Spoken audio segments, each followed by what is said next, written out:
Olá, pessoal.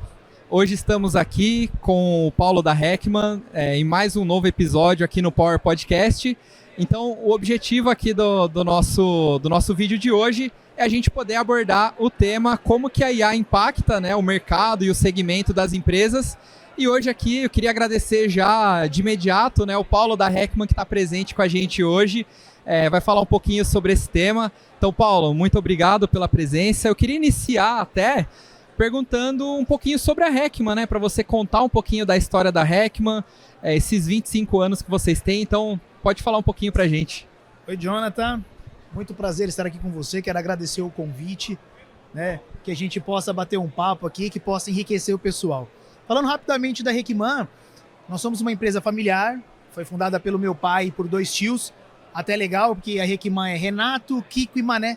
Muita gente acha que é um nome alemão, mas não é. Mas é meu pai e os meus tios. E após o falecimento do meu pai, que foi precoce, em 2009, eu e os meus 2 irmãos assumimos a empresa. E de lá para cá, que são os últimos 18 anos, a gente tem buscado continuar o legado do pai e buscando atender os clientes da maneira como ele sempre quis, de uma maneira humana, de uma maneira real, assim, né? Sem muita, como que eu poderia dizer, sem aquele ar de muito profissionalismo, mas de uma maneira mais casual, que a gente possa atender e entregar o nosso serviço da melhor maneira. E já você falou 25, mas na verdade são 28 anos. A gente está em Indaiatuba desde 98. Legal. E a gente está nesse ramo de locação e venda de empilhadeiras desde essa época. Já são quase 3 décadas, um baita tempo. Legal. Bom, vocês estão inseridos num universo de logística, indústrias. Como que você enxerga as inovações tecnológicas dentro do mercado de vocês, ainda mais participando da FEIND, né, que é a Feira das Indústrias aqui da nossa cidade, né? Então, como que você visualiza essa parte de inovação dentro do mercado de vocês? Na verdade, a gente está surfando uma onda agora de novidades de tecnologia. Inclusive, nessa edição da FEIND, a gente está com uma máquina da EP, que é o nosso novo parceiro. Nós estamos distribuindo a marca deles, que é a EP Equipments, que é uma chinesa. É a maior empresa de empilhadeiras elétricas do mundo. E a gente está aqui expondo exatamente isso. A empilhadeira de lítio. Uma empilhadeira que o consumo de quilowatts é muito, muito atrativo, é muito econômico frente àquilo que a gente conhece como tradicional, que é o GLP. E a gente está mostrando isso. Essa é uma onda que está acontecendo. O pessoal está muito atraído hoje pelos carros elétricos, mas a empilhadeira já vem um tempo que já vem migrando para esse mercado. Na Europa, na América do Norte, já é um 70-30 elétrica contra as térmicas. E aqui no Brasil ainda a térmica é mais forte. Mas vem mudando bastante. A gente tem tido bastante negócio, bastante empresa, bastante parceiro buscando a troca do GLP para o lítio. Tem sido uma onda de tecnologia assim muito bacana. Tá. E essa troca, Paulo, vocês têm percebido que aconteceu de quanto tempo para cá? Na verdade, eu acho que o boom mesmo foi um pós-pandemia. Mas nos últimos 3 anos, de 23 para cá, é que ficou mais forte. Eu acho até porque a tecnologia da bateria de lítio melhorou, né? Você pode até ver pelas questões dos carros. Eles estão com mais amplitude de conseguir manter funcionando, para ter mais horas de trabalho. A tecnologia avançou e com isso invadiu o mercado, né? A troca. E falando de empilhadeira, é muito melhor a lítio do que as térmicas. A gente fala que é a combustão, né? Tanto diesel quanto a gás. Ela fica muito mais barata e é muito mais fácil de você manter ela, John. A manutenção, os custos são bem mais atrativos do que o que é o passado. Então, é um momento muito importante do nosso mercado. Legal. Bom, vamos entrar um pouquinho no tema inteligência artificial, né? Que é a nossa pauta de hoje aqui, né? Como que você visualiza, o que os fabricantes já têm trazido no mercado, né, sobre IA? Isso é palpável, né? Uma coisa que a gente já pode visualizar nas fábricas? Não? É uma tendência? Como é que vocês estão olhando para esse lado da IA?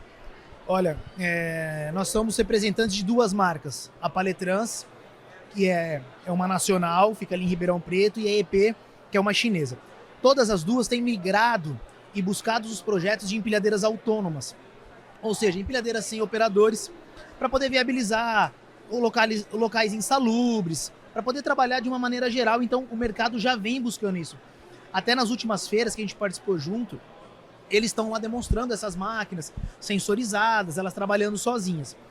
O mercado, e eu tô falando isso, tô parafraseando o presidente da EP, no último novembro, eles chamam de 11-11, que é no dia 11 de novembro. Eles fazem esse evento a cada 2 anos e juntam todos os dealers do mundo lá na China. E a gente estava lá no último novembro.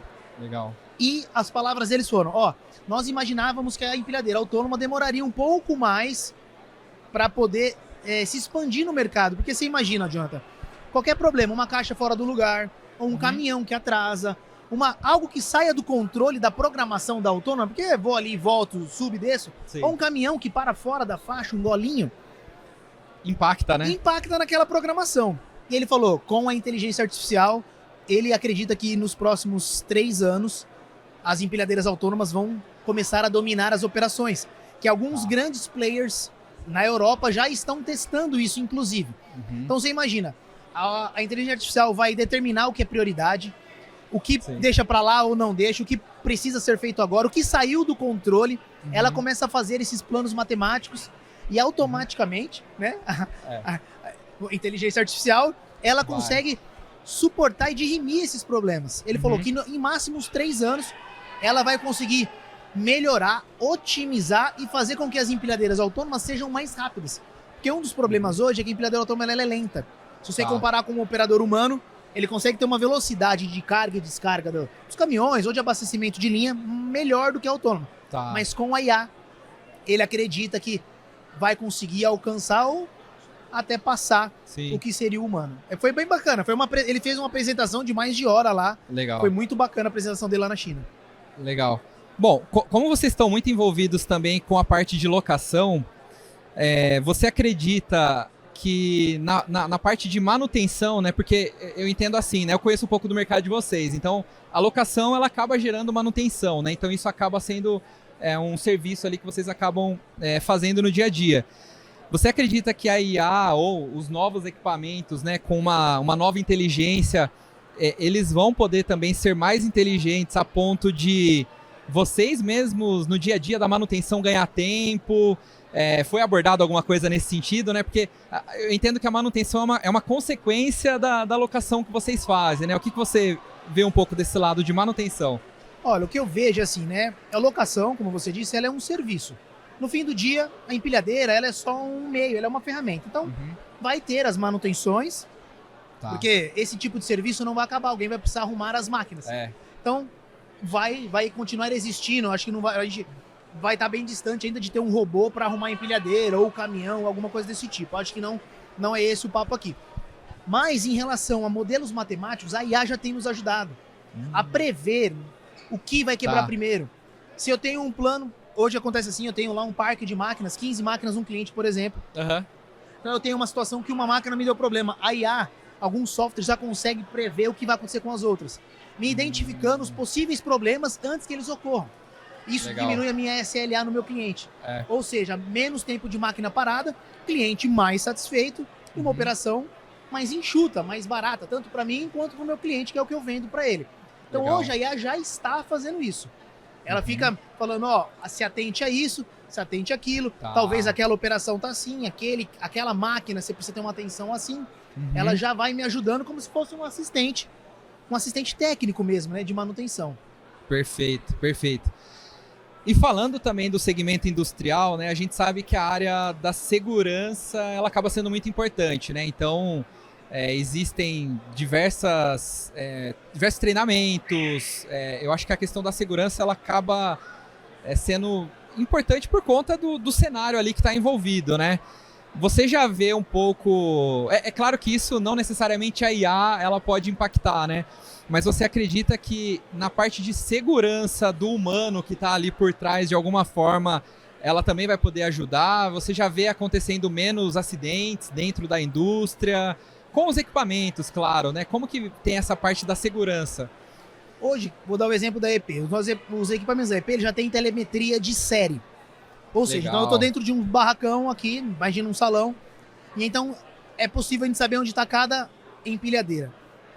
alguns RPs, alguns sistemas de algumas empresas já são a logística já é integrada, ele é comunicado. Uhum. Então, a própria IA consegue abrir e fechar como se fosse um farol. Eu já vi isso em algumas indústrias. Tá. Ele começa a sinalizar via luz. Hoje as empilhadeiras tem Red Point, Blue Point. Legal. São alguns sistemas de segurança. Mas a IA começa a bloquear as entradas, fechar. A dizer para a pessoa que está andando dentro de um chão de fábrica, ou dentro de uma logística, o que é importante ou não. Ela fica legal. olhando alto, é como se fosse, imagina que nós estivéssemos num jardim de infância, foi assim que eu disse, Uhum. e tem uma professora falando, não faz isso, não faz aquilo, cuidado ali. Tá. A IA fica fazendo isso dentro da indústria, isso já acontece. Óbvio que ainda são alguns projetos piloto, são com algumas empresas que já estão na vanguarda disso, pessoas que pensam na frente, Uhum. mas eu já tenho visto, já tenho participado de alguns debates como esse, e é bem bacana ver como está evoluindo a questão da segurança também, porque hoje em dia, as grandes empresas, a maioria do pessoal, esse é o maior slogan. E trabalhar é bacana, mas voltar vivo é melhor ainda. Então, tem que voltar inteiro, tudo de boa, sem nenhum problema. Ah, legal, legal. Bom, Paulo, já pra gente finalizar aqui, né, eu queria perguntar pra você quais são os próximos passos da Heckman, né? Você comentou da feira que vocês visitaram na China, né, em novembro do ano passado. Eu imagino que deve ter muita coisa nova lá que vocês visualizaram, né? Então você já pontuou muita coisa aqui. Mas o que vocês estão olhando aí para os próximos anos? O que vocês entendem de inovação para os próximos anos e até no planejamento de vocês, né? Jonathan, o que a gente tem feito é sempre estar de olho nesse mercado, tentando ser mais humilde possível e entender que as coisas mudam rápido, ainda mais na nossa época aqui de inteligência artificial, de carros autônomos. Então, né, foguete que dá ré, que a gente antigamente, pra quem é mais novo não sabe disso, mas era uma brincadeira, né? Mas hoje acontece. Verdade. Então a gente, com muita humildade, está buscando novos parceiros. Inclusive agora o Guilherme, que é a nossa joia, assim, né? Como se fosse o nosso talento da base, tá lá na China, nesse momento, Legal, numa cara. outra fábrica, buscando novas ideias, novos equipamentos para poder aumentar o nosso portfólio para que a gente possa oferecer novas coisas para os nossos clientes. Então a gente está buscando isso. E nós já estamos de olho na empilhadeira autônoma, já tentando entender como que a gente vai fazer, como funcionaria uma locação, como que a gente vai atender o nosso cliente, quais são os softwares que são necessários, o que a gente precisa aprender para poder dar os treinamentos e manter tudo isso funcionando. A gente tem tentado acompanhar essa dinâmica, né? A gente tem, como eu disse, o nosso parceiro na China, tem aqui a Paletrans no Brasil, que também nos dá muito suporte e está buscando tudo isso. Então a gente está acompanhando as fábricas, então a gente fica muito próximo, porque nós somos o intermediário, então a gente acaba comprando para poder atender o nosso cliente final. Legal, legal, maravilha. Bom, Paulo, muito obrigado mais uma vez aqui pela presença. Para a gente encerrar, né, eu queria que você falasse um pouquinho, né, como que a gente pode encontrar vocês, o Instagram, site. Pode falar pro pessoal então, para que a gente possa olhar um pouquinho mais do catálogo de vocês e quem estiver precisando aí de uma empilhadeira, compra, locação, já pode buscar a Heckman, né? Bacana. O nosso site, acho que é o caminho mais fácil, é o www.heckmanempilhadeiras.com.br, ou no nosso Instagram, que é Heckman Empilhadeiras. Você vai poder encontrar tudo lá. No nosso site vai ter o botãozinho do WhatsApp, é só clicar, vai ter um time de vendas lá para poder te atender, tirar todas as suas dúvidas. Tá até no nosso site, nós somos especialistas. Então, antes mesmo de falar de preço, de orçamento, marca uma visita. A gente vai conhecer a tua operação, vai conhecer vocês e a gente, de forma técnica, vai dizer aquilo que é o melhor para a tua logística, para a tua fábrica, para poder te atender da melhor maneira possível, daquilo que é o que você precisa. Legal, legal. Bom, gente, esse é o episódio com o Paulo da Heckman. Quero agradecer a todo mundo aí por ter assistido. E, Paulo, brigadão mais uma vez. Obrigado, Jonathan. Eu que agradeço pelo convite. Valeu.